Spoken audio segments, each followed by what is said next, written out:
अभी अभी आया महा ओपिनियन पोल देख बीजेपी नेताओं की हो गई हालत खराब। देश की बदल गई चुनावी सियासी समीकरण। क्या अब की बार बन सकती है बीजेपी की सरकार? क्या अब की बार हो सकता है बीजेपी का सोपड़ा साफ? क्या अब की बार बन सकती है इंडिया यानी महागठबंधन की सरकार?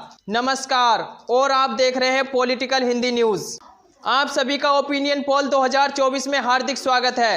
जैसा कि आप जानते हैं कि अप्रैल 2024 तक लोकसभा चुनाव होने वाले हैं और हम इस वीडियो में लोकसभा ओपिनियन पोल 2024 के बारे में बात करने वाले हैं और हम इस ओपिनियन पोल के माध्यम से जानने वाले हैं कि अब की बार देश में किसकी सरकार बन सकती है। क्या अब की बार नरेंद्र मोदी तीसरी बार प्रधानमंत्री बनेंगे या फिर राहुल गांधी का प्रधानमंत्री बनने का सपना होगा साकार? और मैं देश की जनता से पूछना चाहता हूं कि अब की बार देश में किसकी सरकार देखना चाहते हैं? क्या आप अब की बार केंद्र में तीसरी बार नरेंद्र मोदी को प्रधानमंत्री देखना चाहते हैं या फिर अब की बार राहुल गांधी को प्रधानमंत्री देखना चाहते हैं या किसी अन्य नेता को प्रधानमंत्री देखना चाहते हैं? कमेंट करके जरूर बताएं, क्योंकि जनता की राय लोकतंत्र को मजबूत बनाने के लिए महत्वपूर्ण होती है, इसीलिए अपनी राय अवश्य दें। चलिए शुरू करते हैं और देखते हैं सबसे पहला राज्य। लेकिन मैं उससे पहले आपको जानकारी के लिए बता दूं कि देश में लोकसभा की कुल 543 सीटें हैं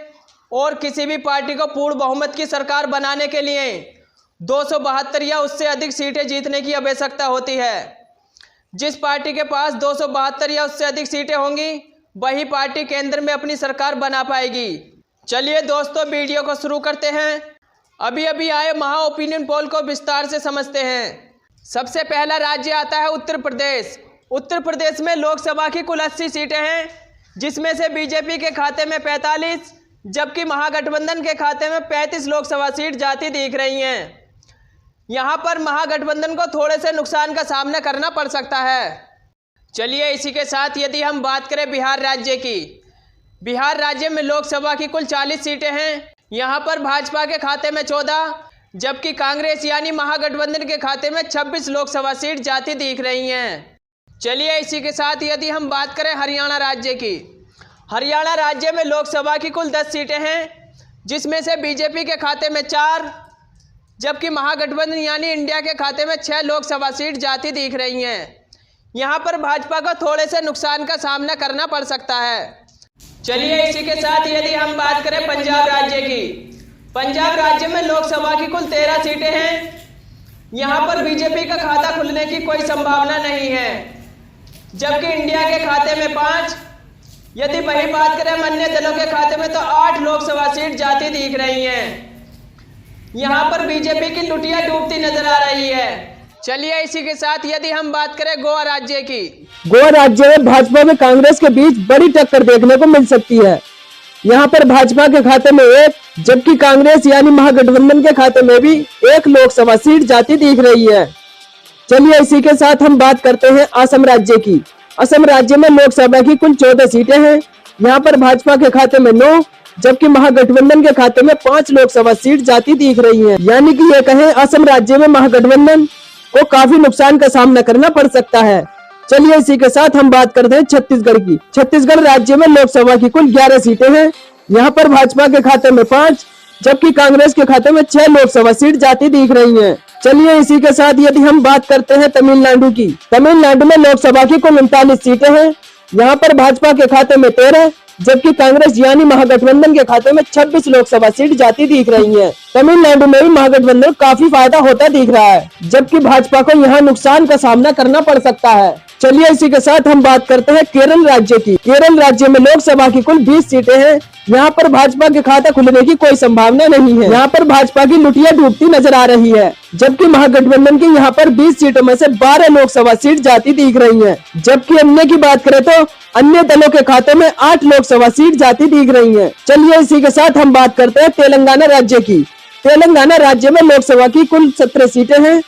यहाँ पर भाजपा के खाते में 4 जबकि महागठबंधन के खाते में 13 लोकसभा सीट जाती दिख रही हैं। यानी तेलंगाना राज्य में भी भाजपा को भारी नुकसान का सामना करना पड़ सकता है। महागठबंधन को यहाँ फायदा होता नजर आ रहा है। चलिए इसी के साथ हम बात करते हैं मणिपुर राज्य की।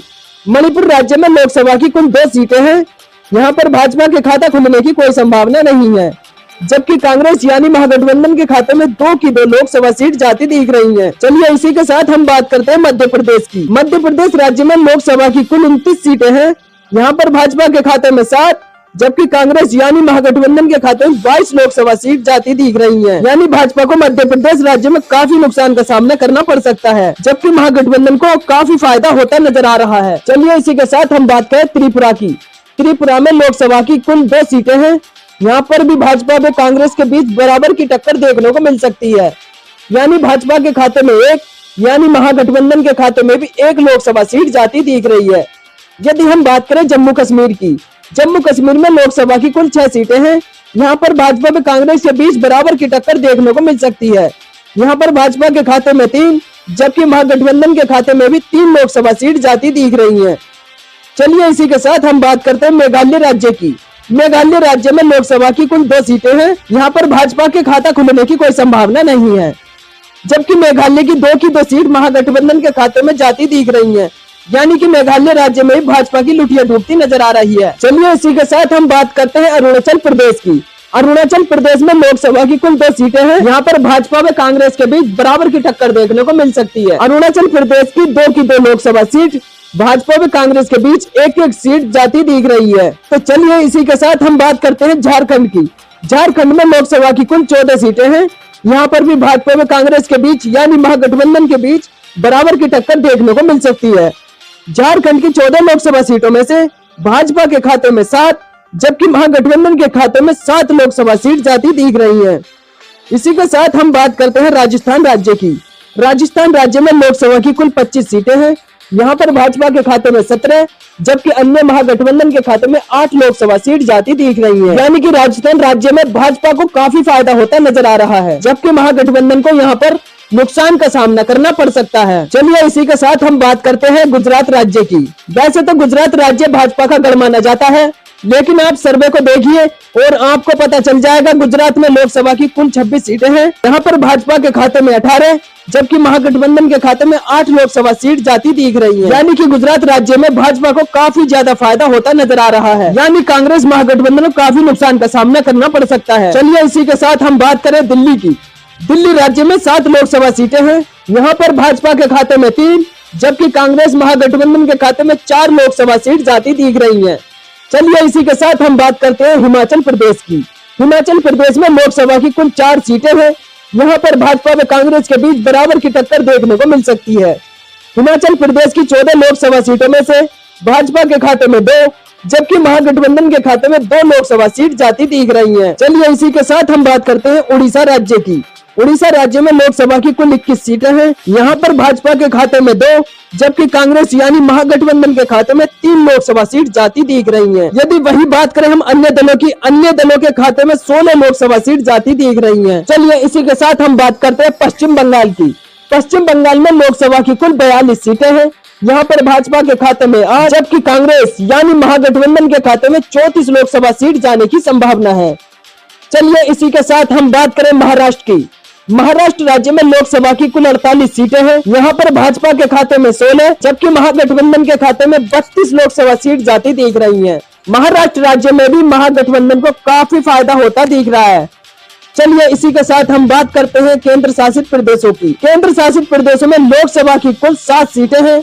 यहाँ पर भाजपा के खाते में 3, जबकि कांग्रेस के खाते में यानी महागठबंधन के खाते में 4 लोकसभा सीट जाती दिख रही हैं। चलिए इसी के साथ हम बात करते हैं आंध्र प्रदेश की। आंध्र प्रदेश में लोकसभा की कुल 25 सीटें हैं। यहाँ पर भी भाजपा के खाता खुलने की कोई संभावना नहीं है। आंध्र प्रदेश की 25 लोकसभा सीटों में से महागठबंधन के खाते में 10, जबकि अन्य दलों के खाते में 15 लोकसभा सीट जाती दिख रही है। यानी कि इसमें भाजपा की लुटिया डूबती नजर आ रही है। इसमें आपने 543 सीटों का सर्वे विस्तार से जाना कि भाजपा के खाते में 204, जबकि महागठबंधन के खाते में 286 लोकसभा सीट जाती दिख रही है। चलिए यदि हम बात करें अन्य दलों की, अन्य दलों के खाते में 53 लोकसभा सीट जाती दिख रही है। इस ओपिनियन पोल के आधार पर हम कह सकते हैं कांग्रेस यानी महागठबंधन अपनी सरकार बनाने जा रही है। यदि आपने हमारे चैनल को सब्सक्राइब नहीं किया है तो प्लीज हाथ जोड़कर रिक्वेस्ट है हमारे चैनल को सब्सक्राइब कर ले, बेल आइकन को प्रेस कर दे। धन्यवाद।